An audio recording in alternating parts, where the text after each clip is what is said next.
در پی شروع جنگ روسیه با اوکراین قرب روبل روسی به شدت پایین رفت و روز 24 فوریه در بیرژه تا بعد 88 روبل و در صرافی ها حتی با 99 روبل برای $1 رسید. یک روز قبل $1 79 روبل ارزش داشت. نیمروزی 24 فوریه قرب روبل یک اندازه موقع های در سطح اول روز از دست داده‌اش را کمی برقرار کرد و در حدود 84 روبل قرار گرفت. ولی کارشناسان بر اینند که در صورت ادامه بحران و بخصوص آغاز جنگ‌های مستقیم بین ارتش‌های روسیه و اوکراین قرب روبل باز هم با شدت بیشتر به زمین خواهد زد. قرب روبل روسی در پس منظر بحران اوکراین اینک 3 روز باز هم پیام در تاجیکستان به شدت فرو رفته ایستاده است. بانک ملی تاجیکستان روز 24 فوریه قرب رسمی روبل را به تغییر 141 سومونی و 60 درم برای 1000 روبل نگاه داشته است. ولی ساکنان و مسئولان بانک ها میگویند که در بانک های تاجیکستان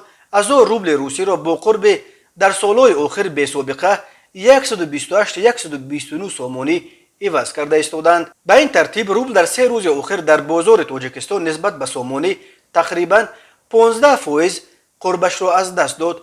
یادآور میشویم روز 21 فوریه پیش از آنکه پرزیدنت روسیه ولادیمیر پوتین ولایت‌های دونتسک و لوگانسک را اعتراف کرد، 1000 روبل روسی در تاجیکستان 149 سومونی قرب داشت.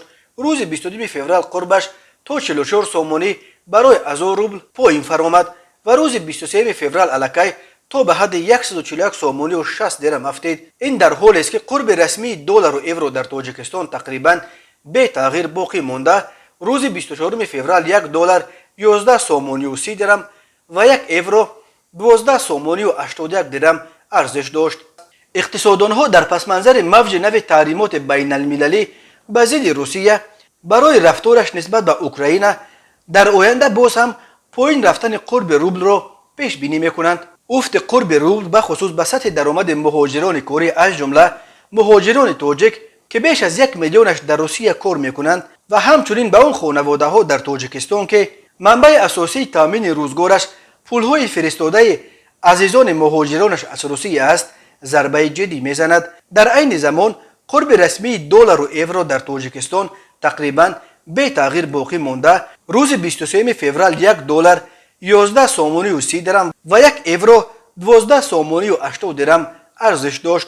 هنوز تا اعتراف منطقه های جدای طلب اوکراین، اجنسی اعتبارسنجی اقتصادی و مالیوی مودیس پیش بینی کرده بود که تحریمات نو به ضد روسیه از همه سخت بر اقتصاد آن کشورهای اسنگی که از روسیه وابستگی زیاد دارند از جمله بر اقتصاد بلاروس، قرقیزستان، تاجیکستان، مولداوا و ارمنستان ضربه خواهد زد. مودیس گفت در قبال تحریمات ضد روسیه از همه آسیب پذیر تاجیکستان و قرقیزستان دو کشور مهاجر فرستند که حجم پولهای انتقالی مهاجرانشان خیلی کم می شود.